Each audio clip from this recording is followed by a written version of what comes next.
에베소서 5장 1절부터 14절까지의 말씀을 한 절씩 교독하며 보겠습니다. 그러므로 사랑을 받는 자녀같이 너희는 하나님을 본받는 자가 되고 그리스도께서 너희를 사랑하신 것 같이 너희도 사랑 가운데서 행하라. 그는 우리를 위하여 자신을 버리사 향기로운 제물과 희생 제물로 하나님께 드리셨느니라. 음행과 온갖 더러운 것과 탐욕은 너희 중에서 그 이름조차도 부르지 말라. 이는 성도에게 마땅한 바니라. 노추함과 어리석은 말이나 희롱의 말이 마땅치 아니하니 오히려 감사하는 말을 하라. 너희도 정녕 이것을 알거니와 음행하는 자나 더러운 자나 탐하는 자 곧 우상 숭배자는 다 그리스도와 하나님의 나라에서 기업을 얻지 못하리니 누구든지 헛된 말로 너희를 속이지 못하게 하라. 이로 말미암아 하나님의 진노가 불순종의 아들들에게 임하나니 그러므로 그들과 함께 하는 자가 되지 말라. 너희가 전에는 어둠이더니 이제는 주 안에서 빛이라. 빛의 자녀들처럼 행하라. 빛의 열매는 모든 착함과 의로움과 진실함에 있느니라.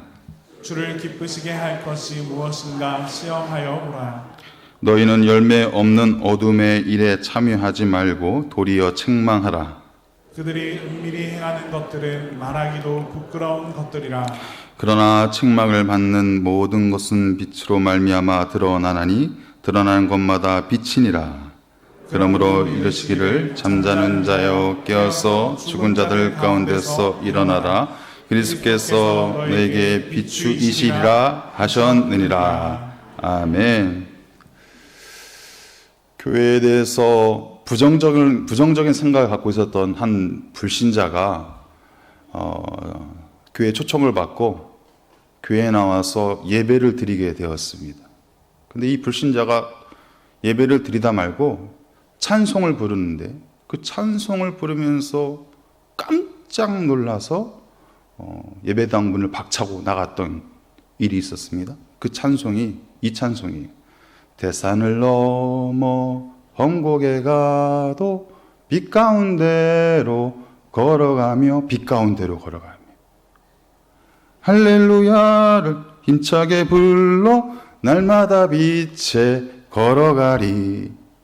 이 빛을 세상 빛으로 한 거예요.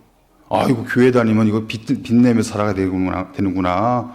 빛내가지고 교회에다 다 바쳐야 되는구나. 아직도 이해를 못 하시는 분들이.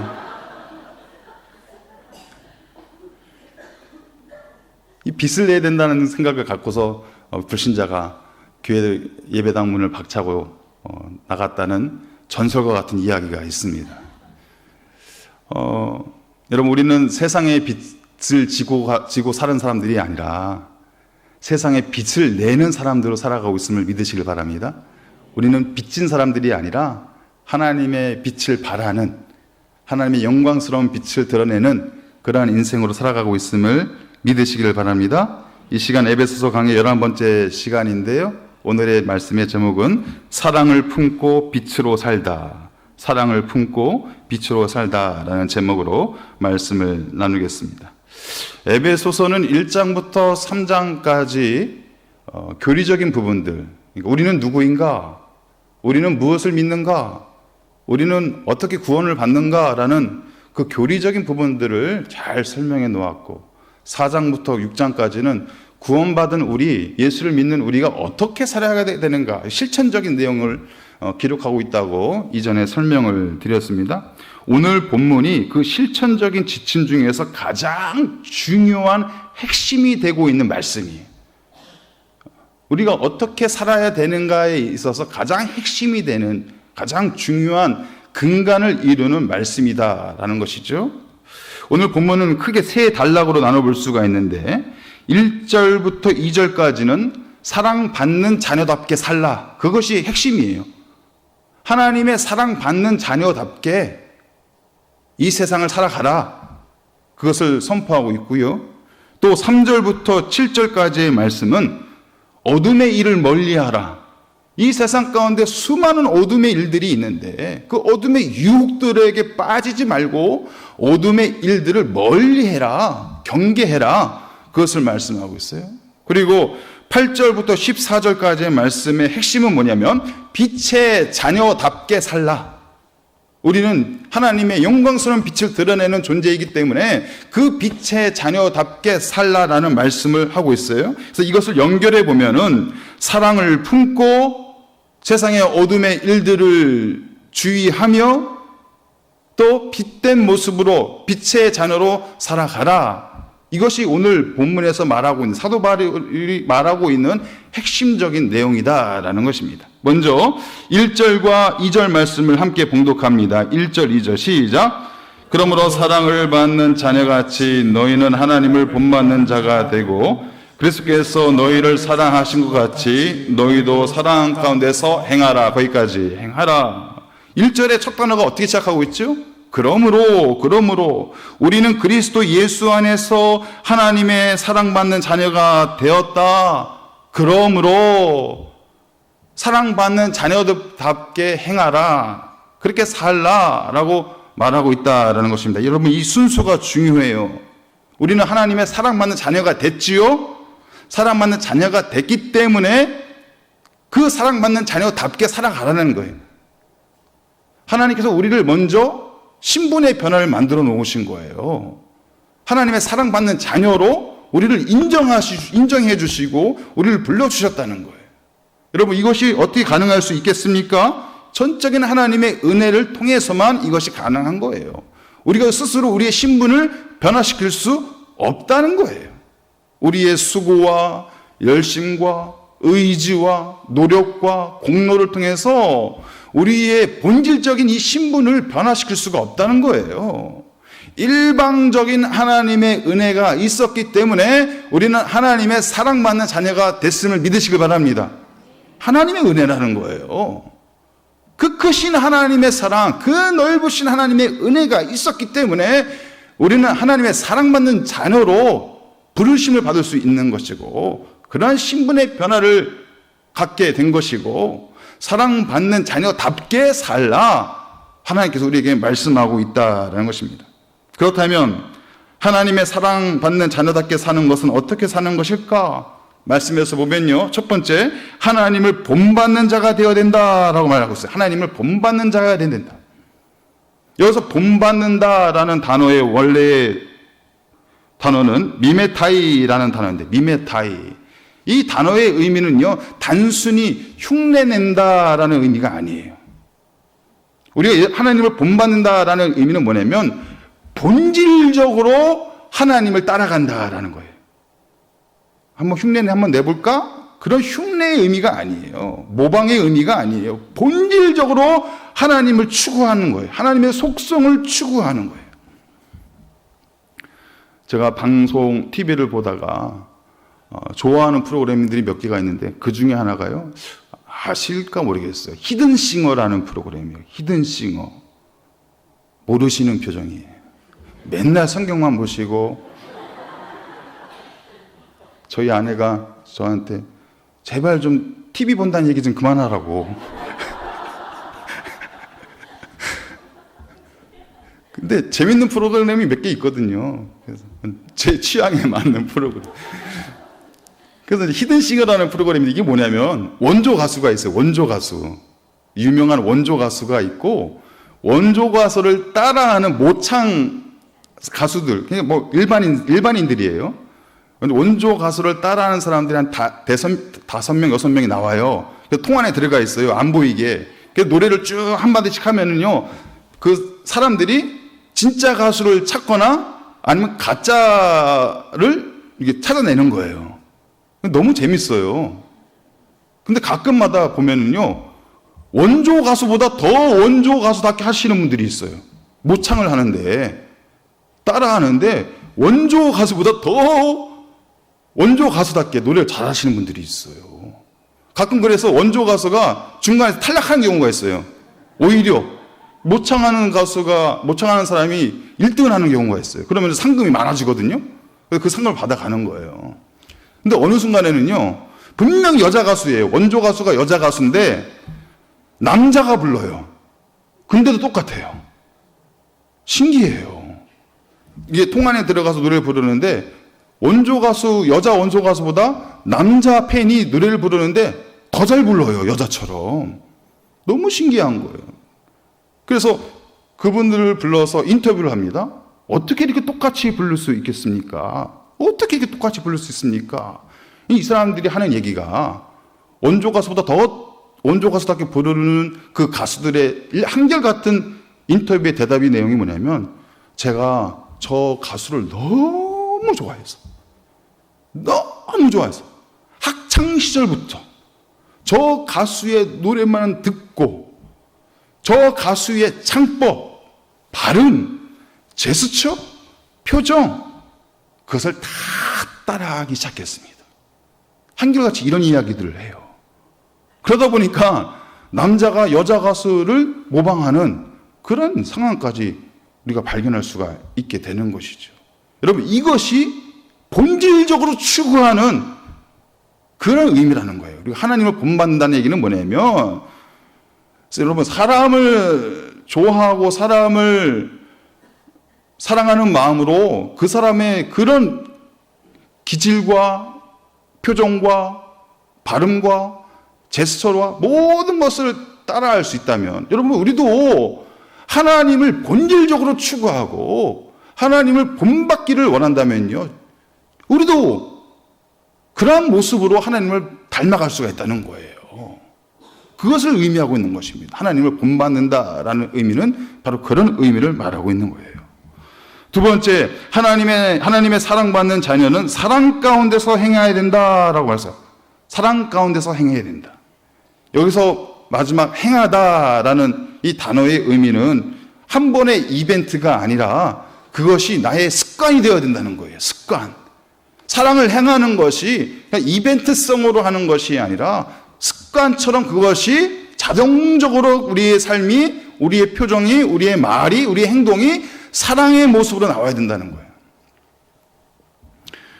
부부 사이에 사랑한다는 말을 하기가 참 어렵더라고요. 저는 충청도 사람이잖아요. 충청도 사람들도 말이 많지 않거든요. 자기의 속마음을 이렇게 표현하는 게 어색해요. 더군다나 저는 또 A형이에요. 그래서 제가 곰곰이 생각해 봤어요. 말씀을 준비하면서 내가 아내한테 사랑한다는 말을 언제 해봤지? 생각이 안 나요.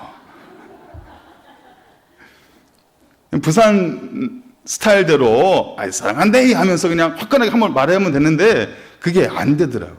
우리 장로님들 보면은 참 사랑꾼들이 많더라고요.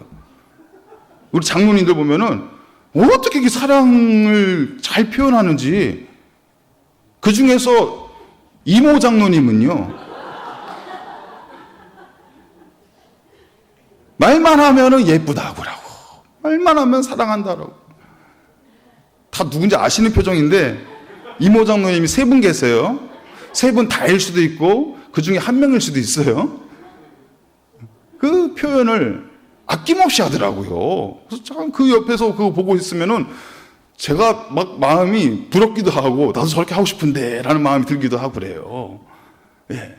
우리 사랑의 표현들이 그렇게 습관적으로 우리의 말과 행동을 통해서 자연스럽게 그것이 흘러나와야 된다는 것, 그것을 의미하고 있는 거예요. 사랑 가운데서 행한다라는 의미는 그런 의미를 말씀하고 있다라는 것입니다. 이때 하나님을 본받는 것도 사랑을 행하는 것도 구체적인 기준과 모델이 필요해요. 우리의 마음대로 하는 것이 아니에요. 그 말씀에서 뭐라고 하냐면은 그리스도께서 너희를 사랑하신 것 같이, 그리스도께서 너희를 사랑하신 것 같이 너희도 사랑 안에서 행하라. 우리의 사랑의 기준은 예수님의 사랑 안에 있다는 거예요. 예수님의 사랑, 그것이 우리의 사랑의 기준이에요. 내 판단과 내 마음, 내 기준으로 사랑의 모습이 나오는 것이 아니라 우리의 사랑의 기준은 예수님의 사랑이다. 그럼 예수님의 사랑은 과연 어떤 사랑일까? 2절 하반부에 보면은 말씀하고 있어요. 2절 하반부. 그는 우리를 위하여 자신을 버리사 향기로운 제물과 희생 제물로 하나님께 드리셨느니라. 자신을 버리는 사랑. 예수님의 사랑이 어떤 사랑이에요? 우리가 알고 있는 예수님의 사랑. 자신을 버리는 사랑. 자신을 낮추는 사랑. 자신을 희생하는 사랑. 이것이 우리의 사랑의 기준이 되어야 된다는 것입니다. 이 사랑이 있을 때 교회와 가정이 든든하게 세워지는 것이다. 예수님의 사랑으로 세워지는 것이다. 말하고 있는 것이죠. 오늘 새벽 기도의 묵상 기도의 말씀을 나눴던 내용 중에 하나인데, 여러분 이스라엘 백성들이 출애굽한 이후에 그 광야에서 어떤 모습을 보여줬어요? 하나님 앞에 하나님을 잊어버리고 우상 숭배하는 모습들을 보여줬잖아요. 또 약속의 땅 가나안 땅으로 들어갔음에도 불구하고 하나님을 잊어버렸다는 거예요. 그리고 이방신들, 가나안에 있는 이방신들을 섬기는 이스라엘 백성들의 모습을 말하고 있었다라는 것이죠. 이때 하나님의 진노의 심판이 임하게 되잖아요. 전염병이 돌게 되고 이스라엘 백성들이 심판을 받게, 수만 명이 죽는 그런 심판을 당하게 된다는 거예요. 그런데 이 심판을 막아낸 사람들이 있어요. 모세의 중보기도. 그렇죠. 광야에서 이스라엘의 불신앙이 나왔을 때 심판을 받을 수밖에 없는 그 상황에서 모세의 중보기도가 있었잖아요. 그래서 저 백성들을 용서해 달라고, 저 백성들을 심판하실 것 같으면 내 이름을 책에서 지워달라고, 그 마음, 절절한 마음을 가지고 하나님 앞에 중보기도했어요.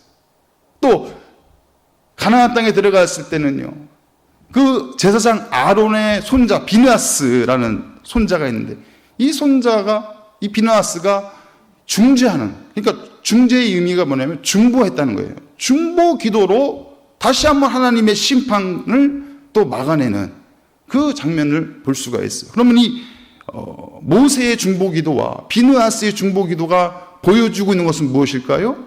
우리의 영원한 그리고 완전한 중보자가 되시는 예수님을 보여주고 있는 거예요. 우리도 믿음 생활 하다 보면은 넘어질 때가 있잖아요. 죄 앞에 한없이 작아지는 우리의 모습이 나타날 때가 있잖아요. 그럴 때마다 우리를 위해서 중보하시는 분이 있다는 거예요. 바로 예수님의 중보. 그 예수님의 중보가 있기 때문에 하나님의 은혜에서 우리는 이탈되지 않을 수 있게 되는 것이죠. 그런데 이 모세와 비느하스가 절대로 따라하지 못하는 예수님의 중보가 있어요. 어떤 것일까요?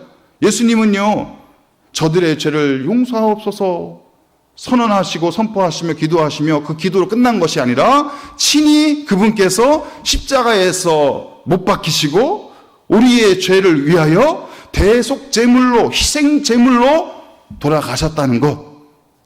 이거는 누구도 따라할 수가 없는 예수님의 사랑, 그것을 말하고 있는 거예요. 2절 말씀이. 예수님만이 우리의 희생 제물이 되었다. 그래서 예수님의 그 희생 제물로 인해서 새 생명을 누리고 있는 우리는, 우리가 말하고 우리가 생각하고 우리가 보여줘야 될 사랑의 기준은 무엇이냐? 바로 예수님의 자기 희생적인 사랑이 되어야 된다. 그것을 설명하고 있다라는 것입니다. 그렇기 때문에 우리의 가정과 교회를 든든히 세워가기 위한 사랑의 기준은 예수님의 사랑이 되어야 된다. 여러분, 교회와 가정이 존재하는 이유가 무엇일까요? 서로 싸우라고 있는 것일까요? 서로 상처내라고 있는 것일까요? 아니에요. 교회라는 공동체와 가정이라는 공동체가 세워져 있는 이유는 무엇이냐? 예수님의 사랑을 그 안에서 연습하라고, 훈련하라고, 그 자리 가운데 우리가 있다라는 것입니다. 여러분, 교회 공동체가 왜 있는 것일까요? 우리가 성도의 교제가 왜 필요한 것일까요? 서로 비교하고 경쟁하기 위해서 있는 것일까요? 그렇지 않습니다. 나하고는 너무 다른 사람이에요. 완전히 나하고는 다른 사람이에요. 하지만 그 사람을 향해서 예수님의 사랑을 연습하고 훈련하라고 이 자리에, 이 울타리를 우리에게 허락하시고 우리를 만나게 하신 것이다라는 것이죠. 여러분, 예수님의 사랑으로 가득한 우리의 가정과 교회가 되시기를 주님의 이름으로 축복합니다. 이어서 사도 바울이 너희도 사랑 가운데 생활하라고 말하면서 우리가 조심해야 될 것들, 그 사랑을 파괴하는 것들을 제시를 해요. 우리의 사랑, 예수님의 사랑을 본받아가면서 우리가 살아가야 되는데 그 사랑의 행위들을 파괴하는 것들이 있다는 거예요. 그 사랑의 열심과 수고를 무너뜨리려고 하고 있는 마귀의 책략이 있다는 거예요. 그것이 3절부터 7절에 있는 말씀입니다. 3절 말씀, 음행과 온갖 더러운 것과 탐욕은 너희 중에서 그 이름조차도 부르지 말라. 4절 말씀, 누추함과 어리석은 말이나 희롱의 말이 마땅치 아니하니 오히려 감사하는 말을 하라. 6절 말씀, 누구든지 헛된 말로 너희를 속이지 못하게 하라. 바울은 어둠의 일들을 말하면서 세 가지 특별한 것을 강조하고 있습니다. 음행, 탐욕, 그리고 어둠의 말이다.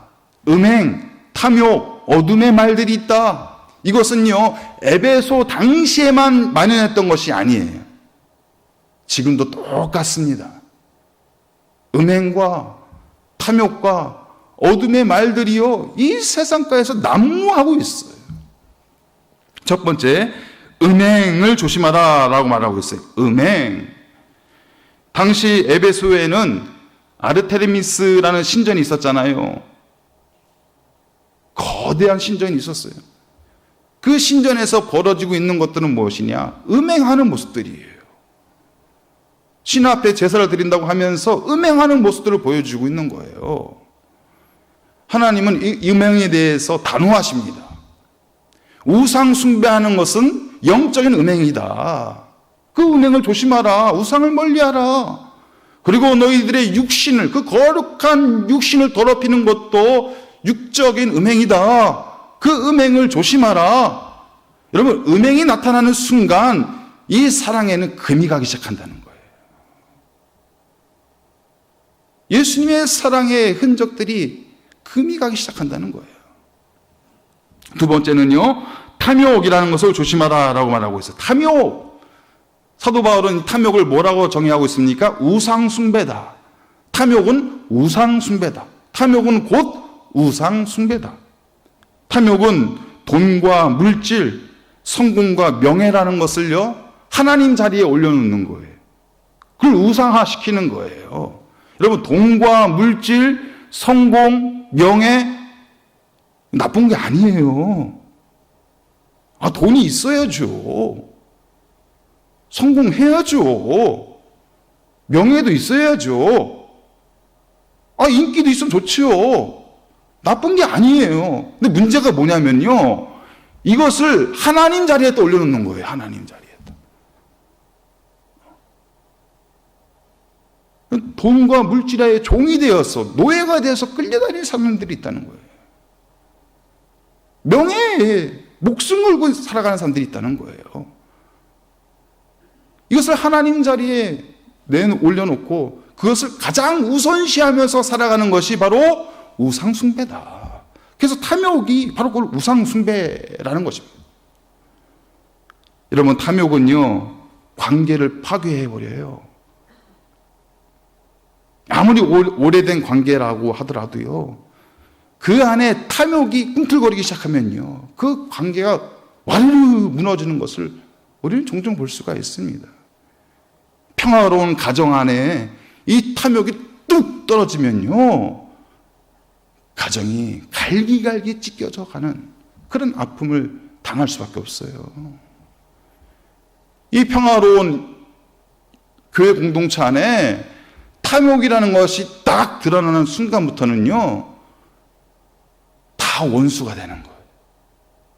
원수가 되는 거예요. 요즘 한국교회의 여러 가지 불미스러운 사건들이 핵심은 그거예요. 탐욕이에요. 탐욕이에요. 탐욕을 하나님 자리에 올려놓는 거예요. 겉으로는 우리가 하나님의 뜻을 추구하고 있다, 우리가 하나님의 뜻에 맞다라고 이야기는 하지만 실상 보여지는 모든 행동은요, 탐욕이에요. 탐욕. 그런 어려움을 겪을 수밖에 없는 것이죠. 세 번째는요, 어둠의 말들, 어둠의 언어들을 조심하라 라고 말하고 있지요. 4절에서 보면 누추함과 어리석은 말이나 희롱의 말이 마땅치 아니하다. 어둠의 말들이 마땅치 아니하다. 더러운 말들, 희롱하는 말들, 상처 주는 말들, 그 모든 말들이 마땅하지 않다. 독선적인 말들, 이기적인 말들, 시기하는 말들, 질투하는 말들 마땅치 않다. 그러면서 말하는 것이 뭐라고 그래요? 오히려 감사하는 말을 하라라고 해서 감사하는 말을 하라. 그래서 미국의 유명한 목사님이셨던 로버트 슐러 목사님, 수정교회를 세우셨던, 지금은 고인이 되었지만 이 로버트 슐러 목사님은요, 교회 입구에다가 이런 문구를 딱 박아 놓으셨대요. 이 문을 들어오시는 모든 분들은 감사의 말씀만 하십시오. 그렇지 않으시려면 침묵하십시오. 이거 붙여놔야겠어요, 저희도. 교회에 들어와서는 감사의 말만 하십시오. 그 감사의 말을 하고 싶지 않으면 오히려 침묵하십시오. 그랬더니 교인들의 표정이 되게 밝아지셨대요. 환하게 밝아지시고, 내가 무슨 말을 하기 이전에 생각하는 거예요. 이게 감사의 말인가? 아니면 이것이 상처의 말인가? 그것을 생각하게 됐다라는 것입니다. 사랑하는 성도 여러분, 분명히 세상에서는요, 음행과 탐욕과 어둠의 말들이 더 거세게 몰아칠 거예요. 더 거세게. 악해질 대로 악해진 이 세상의 모습 속에서는요, 음행과 탐욕과 어둠의 말들밖에는 나올 수가 없는 거예요. 그래서 사도 바울이 7절에서 말하고 있는 거예요. 7절. 우리 7절 말씀 함께 봉독할까요? 시작. 그러므로 그들과 함께 하는 자가 되지 말라. 함께 하지 말라. 세상을 본받지 말라는 거예요. 세상의 음행의 모습들, 탐욕의 모습들, 또 그 입술의 어두운 말들, 그것을 본받지 말라라는 거예요. 우리가 본받아야 될 분은 하나님의 성품을 본받고 예수님의 사랑을 본받고 우리의 말과 행동이 바로 예수님의 사랑에 근거한 모습으로 살아가야 된다. 교회와 가정을 어둠으로부터 지켜낼 수 있는 우리 모든 분들 되시길 바랍니다. 세상의 허탄한 것에 우리의 마음이 흔들리지 않도록, 우리가 그것을 본받지 않도록. 여러분, 우리가 본받지 않아야 우리 다음 세대가 그것을 본받지 않을 수가 있는 거예요. 우리가 그것을 본받기 시작하면 세상의 음행과 탐욕과 어둠의 말들을 우리가 본받기 시작하면 우리 다음 세대들도 똑같이 그렇게 살아갈 수밖에 없는 것이잖아요. 우리 스스로가 먼저 그것을 단절하고 하나님의 성품을 닮아가고 예수님의 진정한 사랑의 의미, 자기를 낮추고 자기를 희생하는 그 사랑의 의미를 보이며 나아갈 때 우리 가운데 하나님의 귀한 영광이 온전히 드러나게 될 줄 믿습니다. 이제 오늘 말씀의 핵심이 되는 말씀인데요, 8절과 9절 말씀이에요. 8절과 9절 말씀 우리 함께 봉독합니다. 너희가 전에는 어둠이더니 이제는 주 안에서 빛이라. 빛의 자녀들처럼 행하라. 빛의 열매는 모든 착함과 의로움과 진실함에 있느니라. 아멘. 이제 바울이 막바지로 가면서 위대한 선포를 하고 있죠. 너희가 전에는 어둠이더니 이제는 주 안에서 빛이라. 여러분, 우리가 전에는 어둠이었대요. 어둠 속에 있었던 자, 어둠 가운데 끌려갔던 사람들이란 표현이 아니라 우리가 자체가 어둠이었다는 거예요. 완전한 어둠, 완전한 죄인으로 우리는 살아가고 있었다는 거예요. 그런데 아까도 말씀드렸지만 우리를 존재론적으로 변화시키는 사건이 있었지요. 예수님과의 만남. 예수님과의 만남. 그 한 사건으로 말미암아서 우리의 어둠이라는 이 본성이 이제는 빛으로 바뀌게 되었다. 존재론적으로 너희는 바뀌게 되었다. 그것을 말씀하고 있다라는 것입니다. 그렇다면 빛의 자녀는 어떤 열매를 맺어야 되는가? 말씀에서 나오고 있죠. 첫 번째, 착함의 열매를 맺어야 된다. 착함. 여러분, 이것은 뭐 성격이 온순한 것만 의미하는 것이 아니에요. 이웃을 향한 적극적인 배려, 내 옆에 있는 가족을 향한 적극적인 섬김, 단순히 성격 자체가 조용하고 온순한 걸 가지고 착하다라고 표현하는 것이 아니라는 것입니다. 적극적으로 행동하는 표현들, 배려하고 희생하고 섬기고 도와주고 나누어주고 베풀어주는, 마치 누가복음 10장에 나오는 선한 사마리아인의 모습처럼 적극적인 행동을 하라는 거예요. 여기서 착하다는 의미는. 두 번째 열매는요, 의로움의 열매다라는 것입니다. 의로움의 열매. 여러분, 이 의롭다는 것은요, 법을 잘 지킨다는 것이 아니에요. 물론 법도 잘 지키는 거 가지고 의롭다고 표현할 수가 있지만 그것만 표현하는 것이 아니에요. 여기서 의롭다는 표현은 하나님과의 온전한 관계. 아까도 말씀드렸지만 이스라엘 백성들이 하나님을 잊어버렸잖아요. 그 관계가 깨지는 것이죠. 하나님을 잊지 않는, 하나님의 은혜를 잊지 않는, 하나님이 나를 얼마나 진정으로 사랑하고 계시는지를, 그 사랑을 잊지 않는 그 하나님과의 온전한 관계, 이것이 의로움의 시작이 되는 거예요. 또 예수 안에서 사는 것, 우리가 예수 안에서 사는 거예요. 내 안에 예수가 있고 예수 안에 내가 있고